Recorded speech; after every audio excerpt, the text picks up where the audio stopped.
Il existe, au nord et de Madagascar, une terre où les forêts s'étendent jusqu'à l'horizon, où les rivières serpentent entre les montagnes, et où les mémoires anciennes murmurent encore sous les feuillages. Dans cette région de Mananara Avaratra et de Maruntsir, vivent des hommes et des femmes qu'on appelle les Tsimieti. Mais leur présence ici n'est pas un hasard. C'est l'écho d'un long voyage. Un voyage commencé bien avant les cartes, bien avant les frontières. Un voyage de peuple en quête de terre, de liberté, et d'avenir.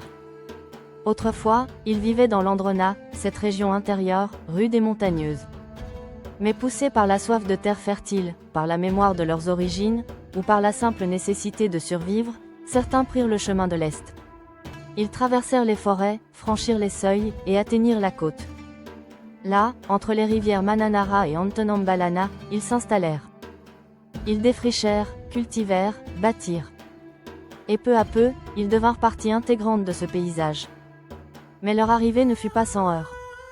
Les Betsimisaraka, autochtones de la région, les regardaient avec méfiance. Les meilleures terres étaient déjà prises. Alors les Tsimieti s'installèrent là où ils le pouvaient, sur les terres pauvres, les marges, les clairières oubliées. Certains furent esclaves. D'autres, simples ouvriers agricoles. Mais tous portaient en eux une mémoire, celle d'un peuple libre, mobile, insaisissable. Car les Tsimieti ne sont pas un peuple figé. Ils sont mouvement. Ils sont passage. Leur nom même signifie « ceux qui ne se coupent pas les cheveux, ceux qui refusent les rites imposés, ceux qui marchent à leur propre rythme ». Et même lorsqu'ils s'installent, ils gardent un lien invisible avec l'Androna. Ils envoient de l'argent, des nouvelles, des prières.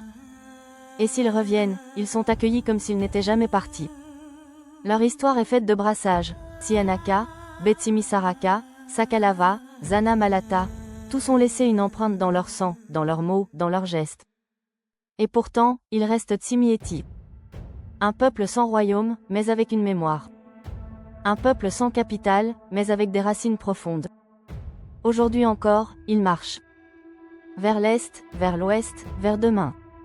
Ils cherchent, ils s'adaptent, ils survivent.